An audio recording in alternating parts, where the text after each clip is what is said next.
Assalamualaikum warahmatullahi wabarakatuh. Perkenalkan, nama saya Nur Umu Mas'uliyah, NIM 114. Di sini saya akan menjelaskan mengenai episiotomi. Nah, definisi dari episiotomi sendiri merupakan suatu tindakan insisi pada perineum yang menyebabkan terpotongnya selaput lendir vagina, cincin selaput darah, jaringan pada septum ektovaginal, otot-otot, dan fasia perineum, serta kulit sebelah depan perineum. Tujuan dilakukannya tindakan episiotomi yaitu untuk mencegah terjadinya robekan perineum yang luas dan dalam disertai pinggir yang tidak merata. Nah, di mana penyembuhan luka akan lambat atau terganggu. Untuk indikasi dilakukannya tindakan episiotomi sendiri yaitu indikasi janin dan indikasi ibu. Untuk indikasi janin, yang pertama, sewaktu melahirkan janin prematur. Tujuannya dilakukan episiotomi yaitu untuk mencegah terjadinya trauma yang berlebihan pada kepala janin.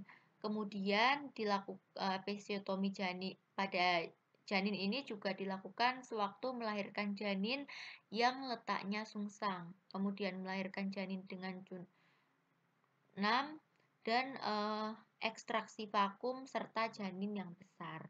Nah, untuk indikasi pada ibu yaitu apabila terjadi pergangan perineum yang berlebihan sehingga ditakutkan terjadi robekan perineum, misalnya pada primiparah, kemudian persalinan yang sungsang, persalinan dengan cunam, ekstraksi vakum, dan anak yang besar atau janin yang besar.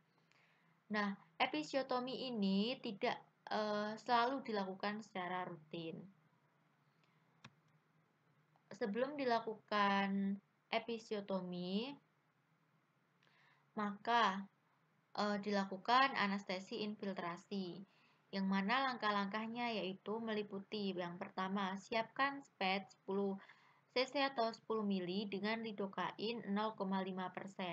Lalu jelaskan kepada ibu apa yang akan dilakukan. Bantulah ibu supaya tetap tenang, supaya hal ini akan memudahkan dalam pemberian injeksi anestesi lokal pada ibu.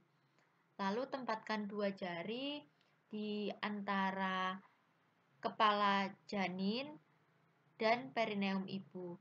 Kemudian masukkan seluruh panjang jarum mulai dari furset menembus persis di bawah kulit dan otot perineum sepanjang garis episiotomi. Nah, untuk aspirasi terlebih dahulu sebelum menyuntikan itu aspirasi terlebih dahulu untuk memastikan agar suntikan lidokain itu tidak masuk ke dalam pembuluh darah atau masuk ke intravena, karena ketika lidokain tersebut masuk ke dalam intravena maka akan menyebabkan kejang dan kematian.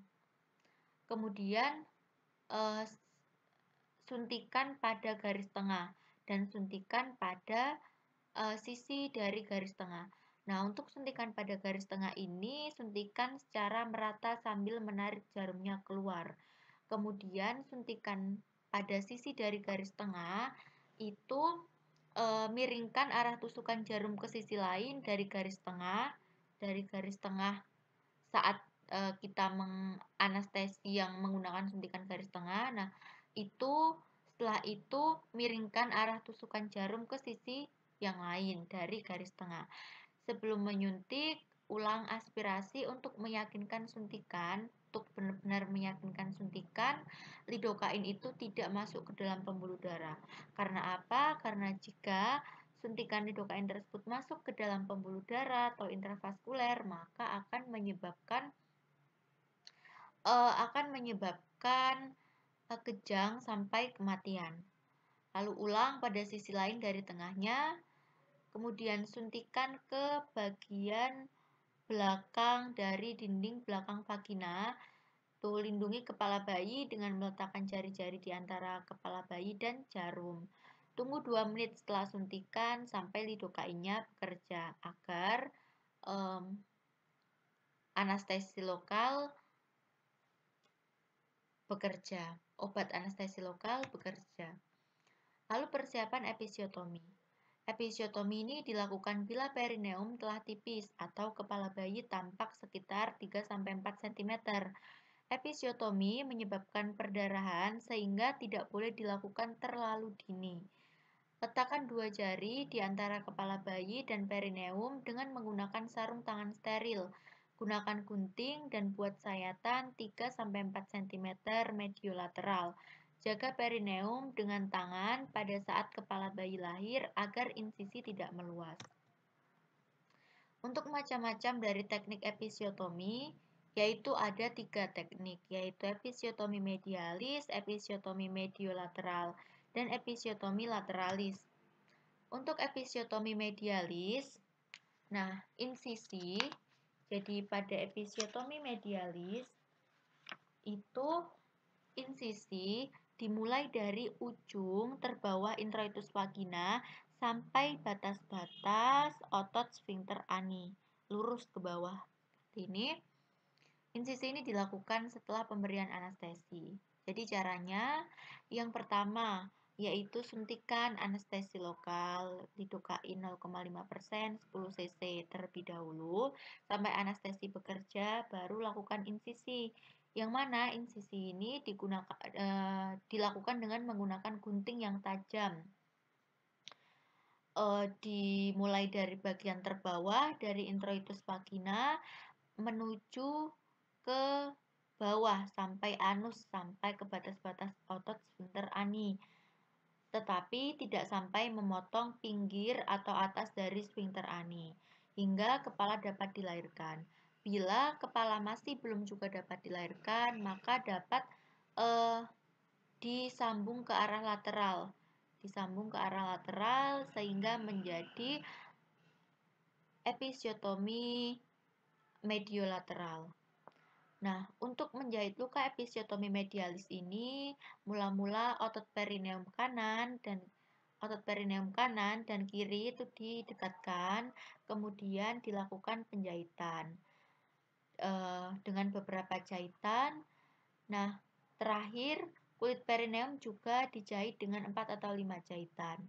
Jahitan dapat dilakukan secara terputus-putus atau secara jelucur. Benang yang dipakai untuk menjahit, yaitu untuk menjahit otot, fasia, dan selaput lendir adalah benang catgut kronik, sedangkan untuk kulit perineum memakai benang sutra. Nah, selanjutnya yaitu episiotomi mediolateral. Nah, seperti ini.